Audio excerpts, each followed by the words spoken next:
What's up, everybody? My name is Nick. Mike's not here, but this is still the best of Board Game Geek.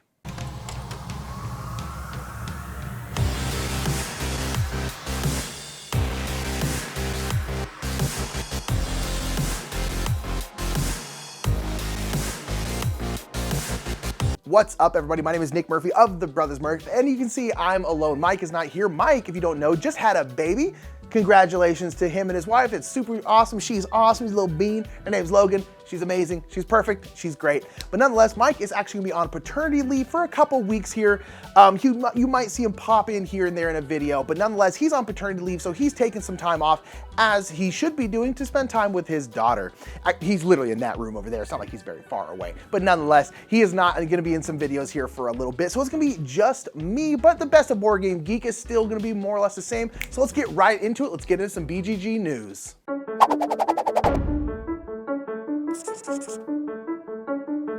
The first bit of Board Game Geek news we're going to go into is the Golden Geek winners. We mentioned this very briefly last Best of BGG because in the middle of editing that video, they announced the winners, and we talked about how we'll talk about the winners in this episode, and look, here we are. So I have them pulled up to make sure I got them all, but this is the 16th Annual Golden Geek Awards. It's super, super cool, voted on by people on Board Game Geek. It's super, super cool. I really like it. Kind of people's choice of words. It's rad. But nonetheless, we have two-player game, which was won by Radlands. Radlands is a cool little game. I actually like it quite a bit. I really, really love the art style. That kind of synthwave, psychedelic art style I think is really, really cool. Artwork presentation was won by Sleeping Gods, which makes sense because it's Ryan Lockett. Ryan Lockett, on top of being a great publisher and designer, is also a really good artist, just really a jack of all trades, and Sleeping Gods looks, the cover alone is absolutely gorgeous. Cooperative game was won by The Crew Mission Deep Sea. The Crew is great. I think the original one was outstanding. I think Mission Deep Sea made it so I never even need to play the original one again because I think it's that good. I think it's so good. Changed little things here and there, but I think it's, if you like trick-taking, check out The Crew if you haven't already. I'm sure you've heard of it before. But nonetheless, in the expansion, we have the Lost Ruins of Arnok, the Expedition Leaders expansion. I really like this expansion. Lost Ruins of Arnok is a game where you are doing deck building in the game, and this is a game where also now everyone has their own starting deck and variable player powers. It doesn't work for every single game, but I think in general, a pretty safe bet for an expansion is if your game lends to it, make everyone different. Variable player powers is one of my favorite expansions in any game because I'm just like, I really like this game. Oh, what? Now we can all be a little bit different? That's just peanut butter and jelly, baby. And that's what the Expedition Leaders was for Lost Ruins of Arnok. It was really, really good. Innovative was the Oath Chronicles, Chronicles of Empire and Exile. We played Oath once. It was kind of a learning game, and so I really want to try it again. I don't think it's ever going to be like my favorite game, to be completely honest, but nonetheless, people really, really love Oath. I mean, leader games just keeps hitting after hitting after hitting. We'll be talking about arcs later because when leader games has a game come out, people are really, really into it. People really, really like Oath, and it won Innovative Game of the Year, which is very cool.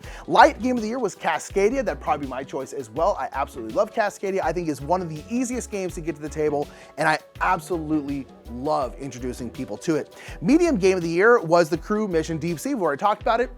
It's great. It's really, really good. Heavy Game of the Year, no surprises, Arc Nova. I think Arc Nova is so good. Me and a lot of other people, I think as of this point, it's like 12 on the overall top 100. Insane. Arc Nova is great. That one made sense. That one made sense. Party game was So Clover, which is a game I played at BGG Con for the first time, and it's become what it's like it's right here. It's literally right here. I love So Clover. It's one of my favorite party games, maybe my favorite party game at this point. I think it's just so outstanding. The print and play was Gloomholden, which is a kind of an in-your-hand version of Gloomhaven that apparently is really, really fun, and I really, really want to try this one. I think it's so good. It's endorsed by Cephalofair Games. I think it's such a cool idea, and Gloomholden is just a great name. Solo game, we have Final Girl, which is a game I really, really want to try. Thematic game, we have Sleeping Gods, which that's a big story game, makes sense. Really also haven't had a chance to try it. we passed them on the Kickstarter, probably shouldn't have done that. War game was Undaunted Reinforcements. I feel like Undaunted has like swept the war game category for like 3 years in a row now, which is cool. People love Undaunted. I know two of our friends, Paul and Matthew, like war games a lot, and they love the Undaunted series. So that's awesome. Best podcast is Board Game Barrage. This Game is Broken, which is our podcast, was in second for like the 3rd year in a row. That's totally fine. Board Game Barrage, if you haven't listened to them, are absolutely outstanding. They're really, really nice, wonderful people. Check out Board Game Barrage and check out this number 2. This Game is Broken. That's ours. Maybe next year. But nonetheless, board game app was Gloomhaven. Gloomhaven Digital, by the way, is really, really good. Gloomhaven itself is good, but it kind of tracks everything for you, makes the game quicker, and it's really, really outstanding. So that was the winners of the Golden Geeks. We got back to it just like we said we would. Now let's go into some more news. Hey, it's me again. I'm just on this side now. Weird, right? All right, our next bit of news is me talking about the BGG Store, which we usually do a store update as well. There's a lot of cool stuff, as there always is. There's some new waves of Geek Bits coming. I think they're going to be restocking the Castles of Burgundy bag, the Quacks bags. There's going to be bits for like Calico coming out, some new stuff for Food Chain Magnate, or an updated accordion file for Food Chain Magnate. Factory Funner's getting some. The Eclipse Reputation tokens are getting the Geek Bits treatment. I love Geek Bits. I think they make every game so much more fun. I was just playing Aurélien the other day, and I was just like, man, these are really, really nice. These Aurélien bits, they're super great. If you see them, pick them up. They're really, really awesome. And then there's always new releases coming out, and then some reprints coming back through the board.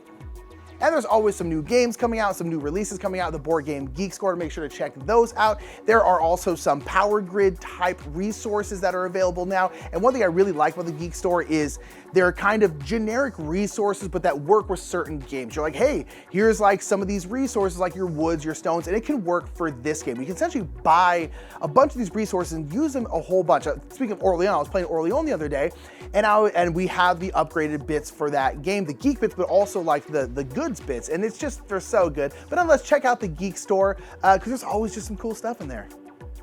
All right, so that's all the news. Let's get down to the table. Let's talk about the hottest games of the month.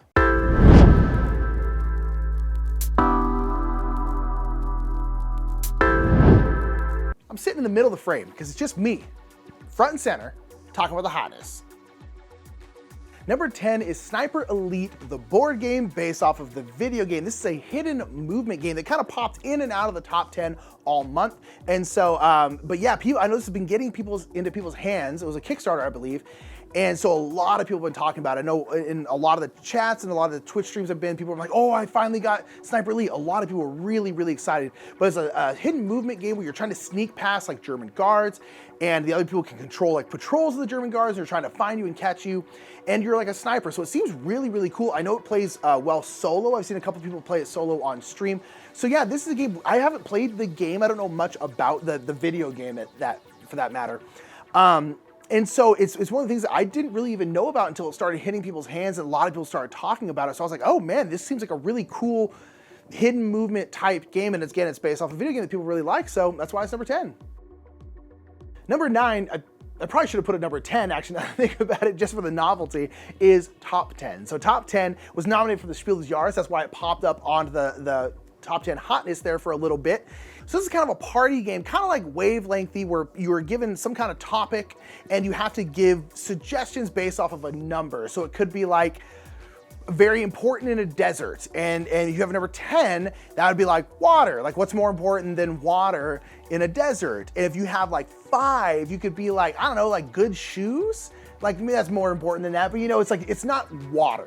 You will die within a day or two without water in like the Sahara Desert, but you probably won't die without shoes, you know? And so it's one of those games where you're trying to give clues and stuff based off of a number on some kind of scale. Apparently it's very, very fun. I've actually heard really good things about it, and I haven't seen it anywhere. I'm not really sure if it's over here in the States, but nonetheless, Top 10 is nominated for the Spiele des Jahres, so it's gonna be around for a little bit, people talking about it a lot, because people are always curious about the Spiele des Jahres nominees.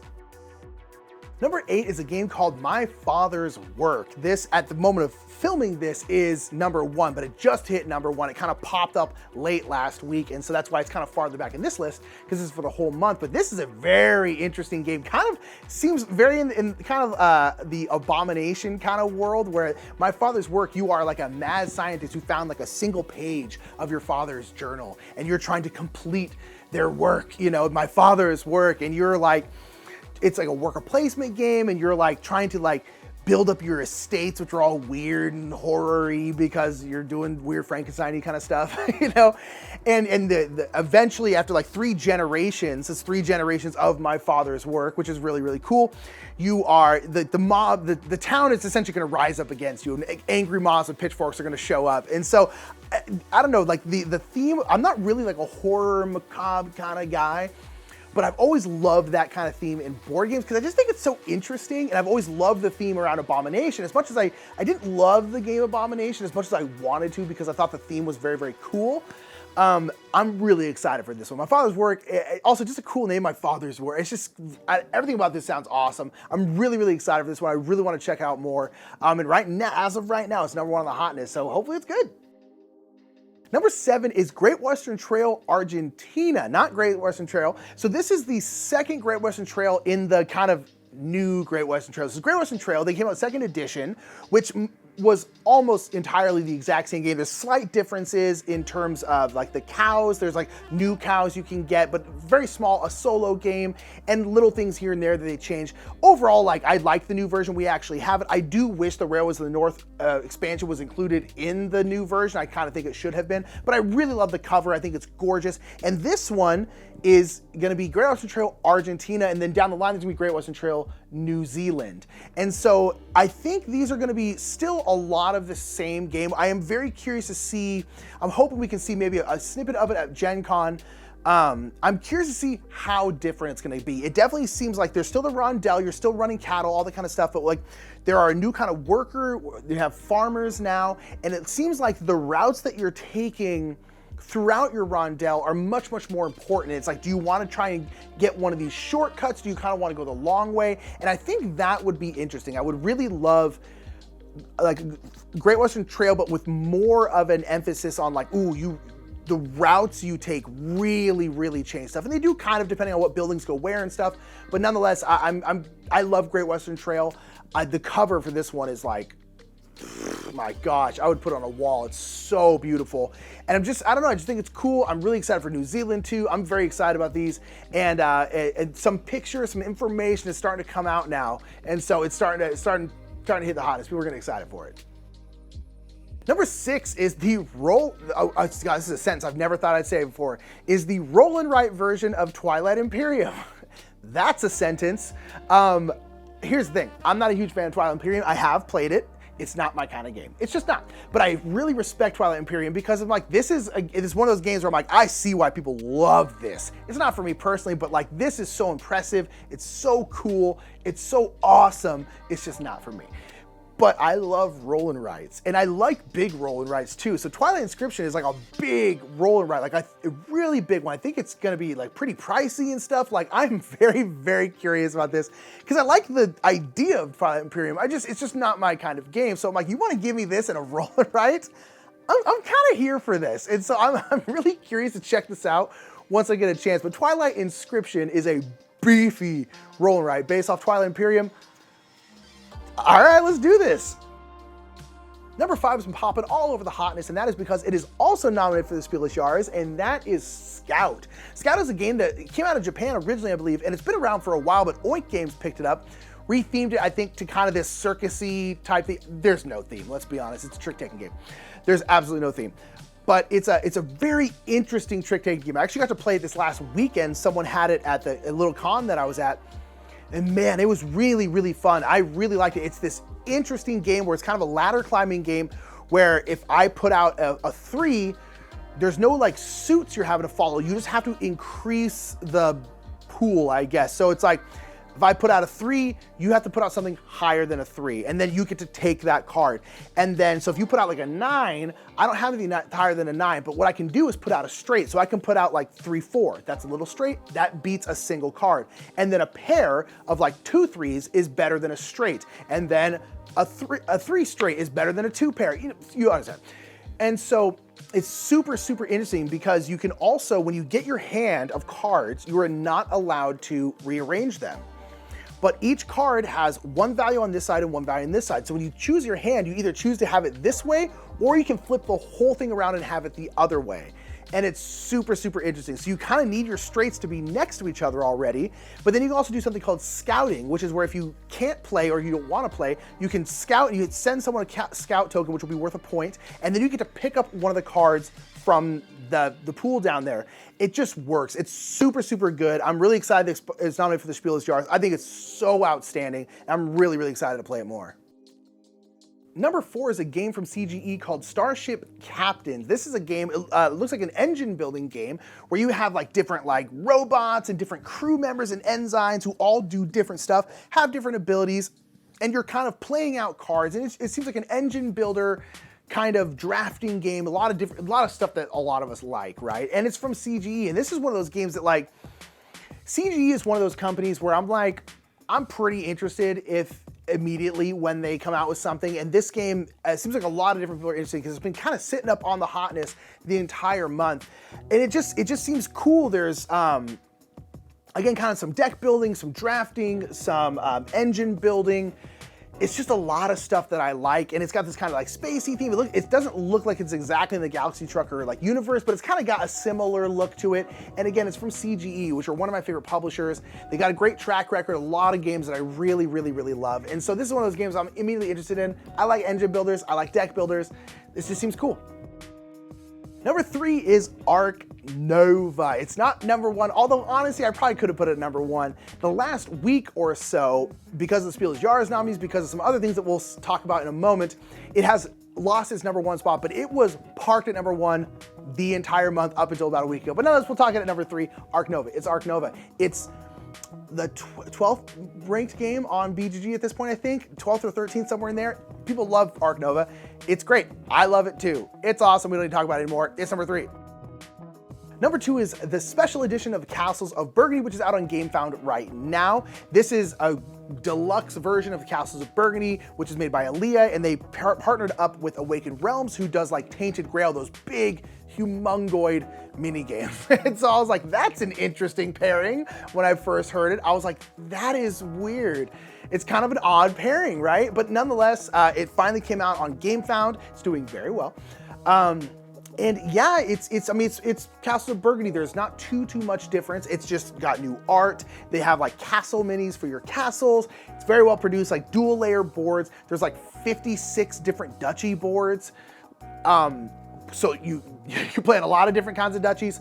And then just the new art, new main board, and then there's also like a stretch goal box. If you get like the main version, you get the stretch goal box, and they're kind of doing like every other day they're doing like reveals. So the first reveal was for an expansion called the Vineyards expansion made by Stefan Feld, which seems kind of cool.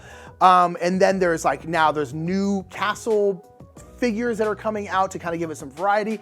It's a big old deluxe version. It's like 100 euros, I think is what it is.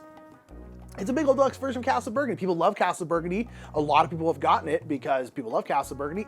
I love Castle of Burgundy. It's one of my favorite games. We've been kind of going back and forth whether we're gonna back it.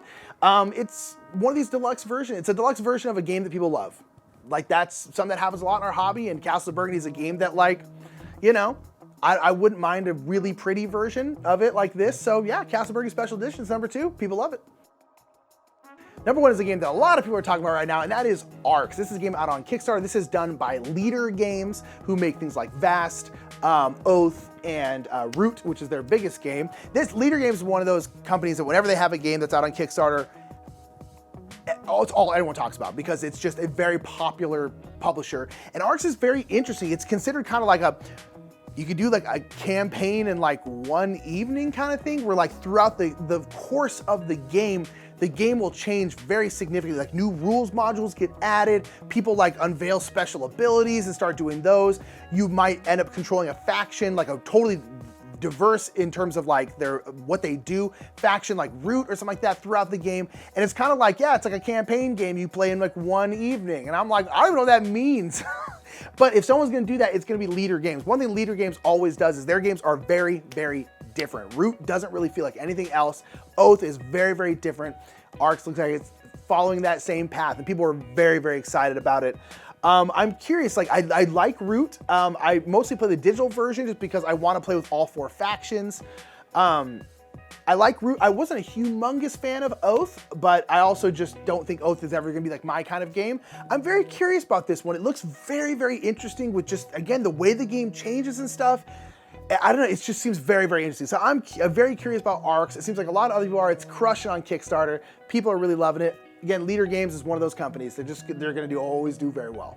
The last thing we do after we talk about the hotness is talk about the most played games of the month, at least the ones that were logged on BGG. So make sure to log your plays on BGG because it'll populate this list. So we're gonna quickly talk about these. So at number 10, we have the Lost Ruins of Arnak, which got 4,586 plays. We got Space Base, which is now on Board Game Arena, so people have been playing a ton of Space Base. That has 4,594 plays. We have the Crew, Mission Deep Sea, and the Crew are right next to each other. Mission Deep Sea has 5,259 plays, and the Crew, The Quest for Planet 9, has 6,123 plays. They're kind of always in this list, although they're not being played quite as much. They were pretty much always at the top for a while. Then we have Terraforming Mars, which has 6,505 plays, always a popular one. Cascadia, which has 7,095, a game that's so easy to get at the table. Also, it's just nominated for the Spiele des Jahres, which probably isn't hurting. Azul has 7,479. It's also on BGA. Wingspan is always being played a ton. We have 7,747. I think the European expansion just came out on digital. That's probably helping that.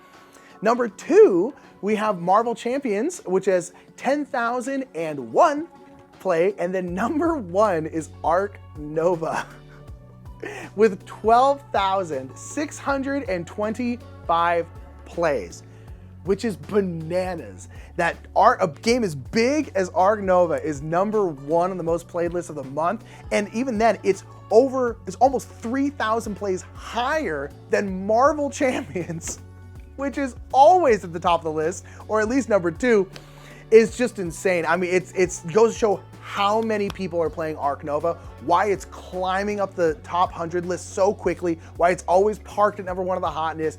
People, I mean, it's the biggest game in so long. I mean, it's 12,625 plays, fam. That's insane. All right, so that's the most played games of the month. Let's stand back up and go over a Murph pick. For my Murph pick, we're just gonna talk about the Spiele des Jahres. I've almost put this in the news segment. I realize it's not really BoardGameGeek news, but nonetheless, I get really, really excited for the Spiele des Jahres every year. And Game Night, which is with Lincoln and Nikki and stuff, they always cover all the Spiele des Jahres nominees, and it's a really, really cool thing that I always look forward to every year. But nonetheless, for the Kinderspiel, we have Auch Clever, which is like Gone Schon Clever by Wolfgang Warsch, but I think a slightly easier version. Speaking of Wolfgang Warsch, we also have Quacks and Co, which is an easier version of Quacks of Quedlinburg, which is cool. Wolfgang Warsch, 2 nominations. I think it's like the 3rd time that's happened. Pretty nuts. And we also have Magic Mountain, which I was actually talking to Lincoln and Nikki about, and it seems like a pretty interesting game.